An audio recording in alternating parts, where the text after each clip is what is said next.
Hello, I am Palmer Smitherman, and we are continuing with the Book of Malachi.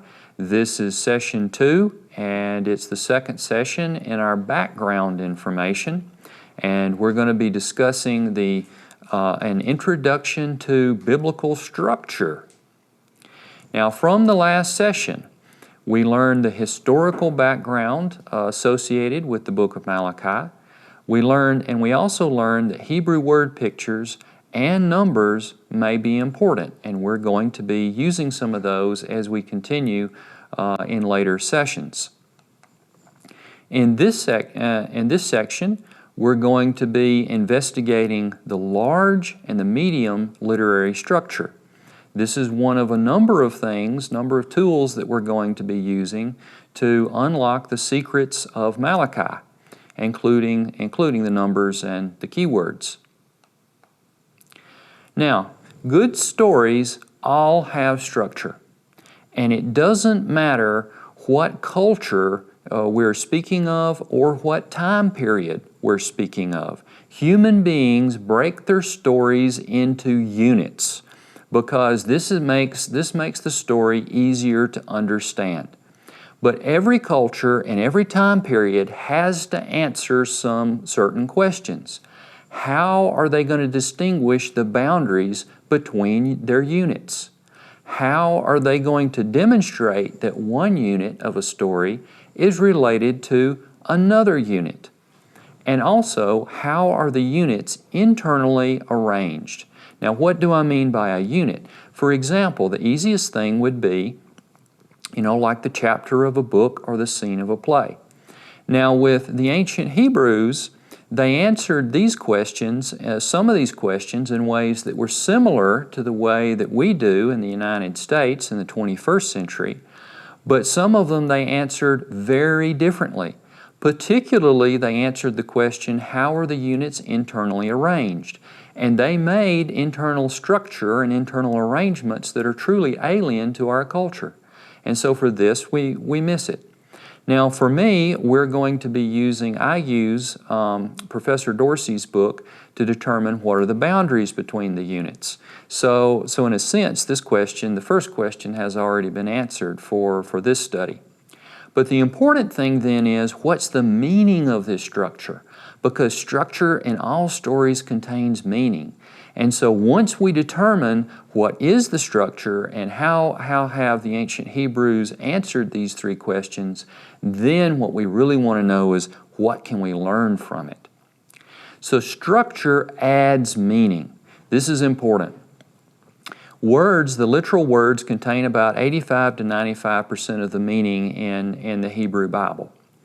Ancient books but the structure contains a good portion of the rest of the meaning. So if you don't get the structure, then you're not getting the full message of the book. Now, ancient books were written to be heard more than read. And in our modern books, we have many visual cues that identify the structure. So we'll have the chapter, we'll have indentations in paragraphs, we'll have maybe a blank page between sections or a section heading. But in the ancient world, they didn't read them as much as they heard them. And so they put in auditory cues, not visual cues. And so these auditory cues would be things that the audience would be listening for as they're standing in the crowd and the priest is reading the book, and they would say, oh, that's the start of a new paragraph. Oh, okay, that concludes this section. And so these are very exciting things to learn and to then see, okay, where do they appear in the books? Structure is based on repetition. So frequently we see repetition in these ancient books, and you may, in some cases, this is for emphasis, but in a lot of cases, because this is how they define their structure. Instead of indenting a paragraph, they would repeat something, and that shows you, that this section now is the beginning of a new section, and it relates to what I heard before in some other place. And you'll see the repetition of words, topics, characters, places, times. And this repetition creates a very important structure in the Hebrew that's the parallels or antithetical parallels. And that's what the whole system is based on in large part. Now, the beauty of this for us as students of the Bible is that it allows one to compare and contrast different parts. And so we can say, oh, this part is meant to be like something else I've seen somewhere else, or it's meant to be its opposite. So this adds additional information content on the topic. If you don't know what an airplane is, for example, and I say, well, it's kind of like a bird, then you will get an idea in your mind of what an airplane is like, even though you've never seen one. And this is the beauty of parallel. Structure is related to poetry, but it's not the same as poetry. It's similar in some ways, but not identical. Many of the structures that we see are simply larger versions of small-scale poetic concepts. Hebrew poetry is not based on rhyme like poetry in our culture. So Hebrew poetry is really based on parallel. And so you can see it in the English more to an extent that you could see than you could see English poetry in another language.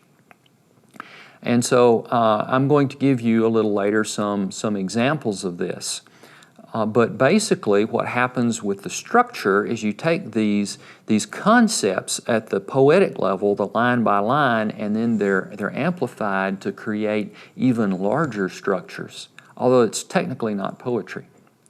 Now there are three foundational Hebrew structures in the ancient literature. We see that there's a linear, and this is something that we're familiar with in our culture. This is the same as what we have. There could be a chronological sequence of events. A happened, and then B occurred, and then after B was completed, C happened. Or there could be a sequence of discussions around different places. This happened in Jerusalem, that happened in Bethlehem, this happened in Egypt, and so forth. And so we're fairly familiar with that. Then there's the parallel structure. And parallel comes in two kinds of structures. The most common one that you see, it's an A, B, C, and then A prime, B prime, C prime. So you see 2, 3, 4 things in order, then you see another 2, 3, 4 things in order, then you could see another 2, 3, 4 things in order, and they're all related because you're going to see repetitions in there. Or you might see A prime, B prime, C prime, and so forth. And so the parallel can be in one of these two different forms. And occasionally in our culture we have parallel, but it's not that common that our textbooks or our novels are written this way. We're almost always written in a linear form. But the one form that is alien, completely alien to our culture, is the chiastic. And that's an inverted parallel. And it is a parallel form, but it's changed so that now it's A, B, C, C prime, B prime, A prime, so that it reflects around the center. Now, in addition to these three fundamental forms, you have combinations of them. So you might have a chiastic form that has parallel at the beginning and end. You might have a linear that includes a chiasm somewhere in the center, or a linear combination of chiasms. You might have a multiple symmetry, and these are really works of art. Because the multiple symmetry you can look at the same block of text, and it will have, for example, both a parallel and a linear pattern to it, or a parallel and a chiastic pattern to it. One example is Genesis chapter 1. It has a beautiful linear chronological pattern, and it also has a spectacular parallel pattern that's mapped on top of one another. And then there's asymmetry. It could be that you see this beautiful symmetry and everything is there, everything is complete, but just one element is missing. And when that one element is missing, you have to ask, why is it missing? Because that is important. So, let's give some examples now. There are three fundamental types of parallel. of which the ancient literature is built on. So I'm going to give you examples from poetry, but these examples in poetry are also going to extend to the larger structures. So we have an example, I believe from the Psalms. The heavens declare the glory of God. The expanse shows His handiwork. So let's look at these two statements. These are two parallel statements. And this synonymous parallel, which means it's saying the exact same thing, but in a different way. One thing is like another. So the heavens are like the expanse. To declare something is like to show something. The glory of God is like His handiwork. So if I want to understand what is the glory of God like, then I look at His handiwork. That then shows me what His glory is like. And so you can clearly see that this is an ABC, A prime, B prime, C prime pattern. Now another pattern that we have is an antithetical. And the antithetical contrasts. It's not the same, it's not synonymous. Now this is from Yeshua. It's and I'm going to read it to you. Everyone therefore who hears these words of mine and does them, I will liken him to a wise man who builds his house on a rock. The rain came down, the floods came, and the winds blew and beat on that house, and it didn't fall, for it was founded on the rock. Everyone who hears these words of mine and doesn't do them will be like a foolish man who built his house on the sand. And the rains came down, and the floods came, and the winds blew and beat on that house, and it fell, and great was its fall. And so this is from Matthew 7, 24 to 27. But you can see that this is a contrasting, antithetical parallel. And when you line everything up, you can learn something from the contrast. Both men hear, it's the same. Both men do something. Only in one case, one does the words of Yeshua, the other does something else. One man is wise, one man is a fool. This is an antithetical parallel. Both men build, but one builds on a rock, one builds on the sand. Rain came to the lives of both men.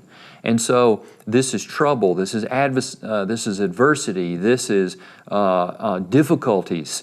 It comes in both of their lives. But the difference is one man's house doesn't fall, the other does. How much more powerful is it when Yeshua gives us this parable in an antithetical parallel format, as if He, instead of saying, you need to trust in me because things are going to work out better for you. This is much more powerful, and it grabs you much more. Now, there's a third type of parallel called the synthetic. And the synthetic doesn't compare or contrast it or repeat. It extends the thought of the first idea. So a couple of examples of synthetic parallels. This is from Psalm 14. The fool said in his heart, there is no God. So the second line gives you additional information on what the first says, but it doesn't contradict it or repeat it. Or Yahweh looks down from heaven on the children of men. Where does He look down on? What does He look down on? On the children of men. And so we're going to see that these three types are going to be foundational in our understanding of how Malachi is put together, because he uses these just like all the prophets do. Now, in 2 Corinthians 8:9, there is a reversing chiasm. Let's go on to chiasms. And this is by the Apostle Paul. Though He, Yeshua, was rich, yet for your sakes He became poor, that you, through His poverty, might become rich. So you can see that rich is on the outside. So the first line that has rich, and it doesn't follow that the second line has it. It's the last line. And the two central lines have poor or poverty and your or you. So this allows us, this is a reversal.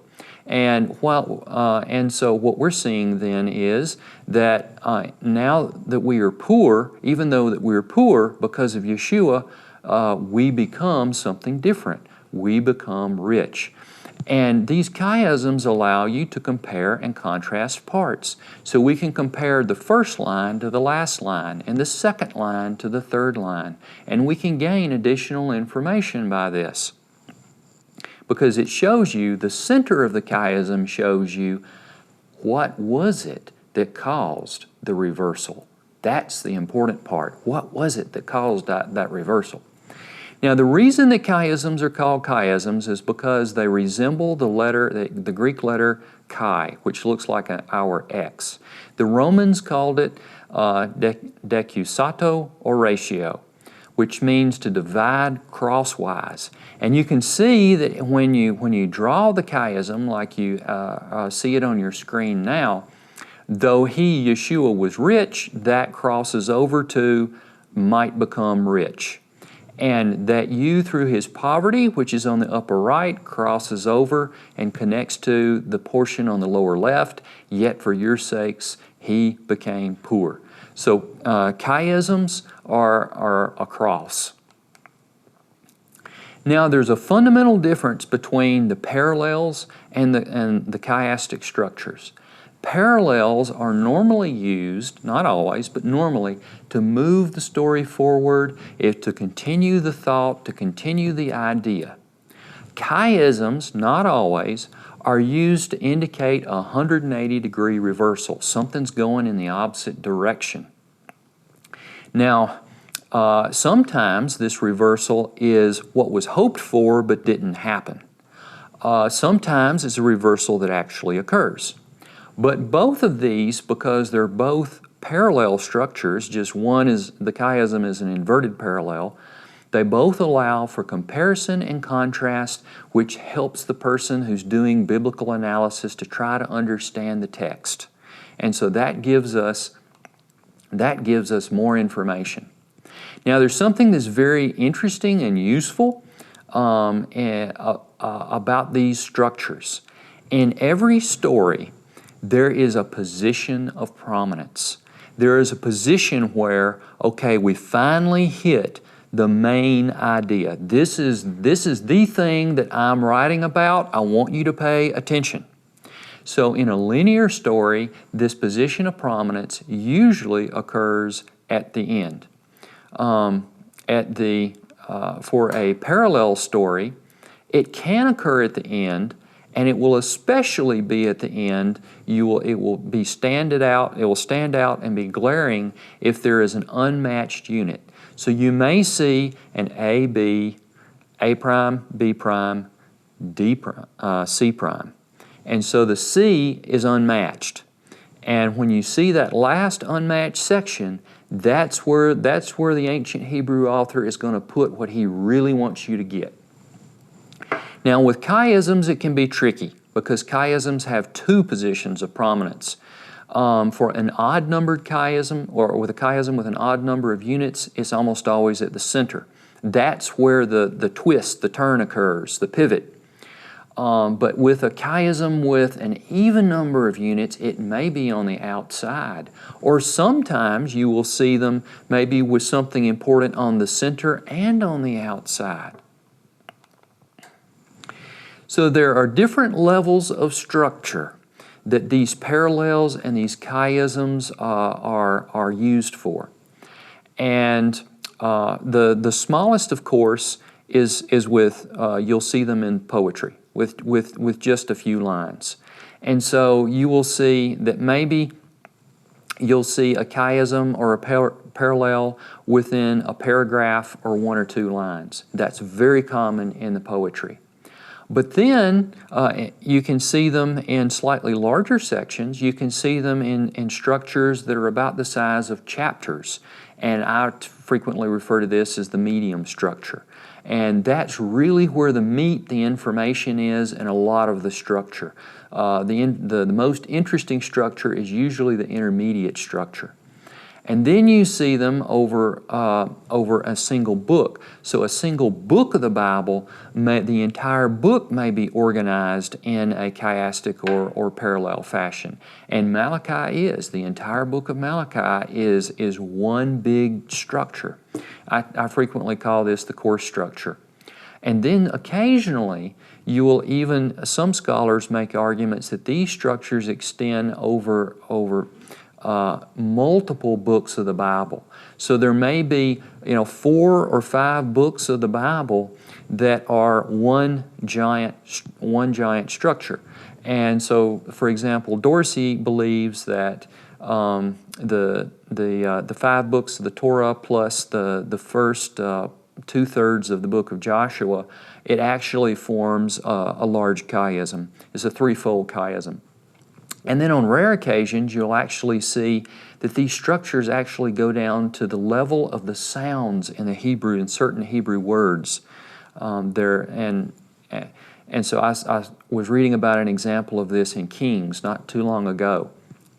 Now, unfortunately, the structure was forgotten to a large extent. We know that that knowledge of this type of structure persisted through the first century because we see it in the New Testament. However, by the 3rd century, at least, the rabbis were beginning to make marks in the Bible that showed what they thought was the structure. They used a samek for a short section and a pei for a larger section, but those markings don't seem to correspond always to what we believe is the true structure today. Chapters and verses were added in about 1330. It was Stephen Langton, Archbishop of Canterbury, who added these chapters and verses. But again, in some cases, it was consistent with the structure that the author intended. In other cases, he totally broke the structure that the ancient author intended, or that we believe the ancient author intended. For the first time, parallelism was discovered and discussed in 1753 in England by Bishop Robert Lowth. And then it wasn't until 1824 that Thomas Boyes first proposed perhaps there are entire books of the Bible that are organized in this structural format. And he began to perform what we would now call the first modern structural analysis. Then in the 20th century, we had a dramatic increase in knowledge, especially in academia. The turning point was really in 1968. There was a Society of Biblical Literature meeting, and there was a presidential address given by James Muhlenberg, and he very much encouraged academics to pursue this study, and then we started seeing a lot of academic papers published in this area. But unfortunately, this has not filtered down to our churches, and to understand the Bible, this is important. So the structure needs to be restored. Well, why? Because the structure is important to the meaning. And understanding the structure enhances our understanding of reading of the Bible. The Ruach HaKodesh placed this structure in the Bible to communicate to us particular things that can only be communicated through the structure. And so you can only see certain things in the Bible that are there through the structure. Now, that doesn't mean that you're going to miss the important parts. Almost all the 85 to 95% of the meaning is in the words. But if the church can come to the point where you open your Bible and you look at it and you can automatically see, oh, this is what the author's communicating through the way he's writing as well as what he's writing, that would be wonderful. So, I want to go into a little discussion about truth and speculation. So we're going to change gears here a little bit. As we go into the study of Malachi, I'm going to be making a number of statements. Some of these statements I believe are truth. Some of them, quite frankly, are a personal guess. They may be true, they may not be true. So what is truth and what is speculation? The literal facts stated in the Bible are truth. Extrapolation and interpretation of these facts are speculation or they're theological constructs. Therefore, if you disagree with me on the theological construct, no problem. It's just an opinion. So what are the facts that we're going to be investigating in the book while we go through the book of Malachi? Well, first, the plain meaning of the Hebrew, including the sins of Judah. These are facts. The literal meaning of the Hebrew words, these are facts. These are known. The number of times that a word is used, you can count it. It's a fact. The historical context, for the most part, I think that that's pretty much fact. And the use of chiastic and parallel structures, that's an observable truth. Speculation, on the other hand, in this presentation, would involve my discussion of the details of the large and medium structure, which came from my personal analysis. The details of the small structure down at the poetic level. The Hebrew word pictures and their interpretation, they're subjective. The interpretation of one concept in conflict with another, the Spirit replacing the work of the flesh, that's an interpretation. And the interpretation of the meaning of the numbers. So in this section, we have learned that structure provides a window of understanding for us into the book of Malachi. And in the next section, we'll begin to look at the large and medium structures. Shalom. BibleInteract, uncovering the mysteries of the kingdom of God. At BibleInteract.tv, you will penetrate the scriptures of the Bible. At our store, you're just one click away from owning your favorite books, DVDs, or study guides. Earn a degree from our university and watch hundreds of video presentations from biblical scholars, archaeologists, and theologians. By subscribing to BibleInteract, you'll find all the resources you'll need, so why not subscribe today? Go to www.BibleInteract.tv. You'll be glad you did. Interested in studying more about the temple, the Messiah, or what God's plan is for our future? No problem. We've got you covered. With more than 200 DVDs, books, and workbooks, you'll find the answers you've been searching for. BibleInteract, uncovering the mysteries of the kingdom of God.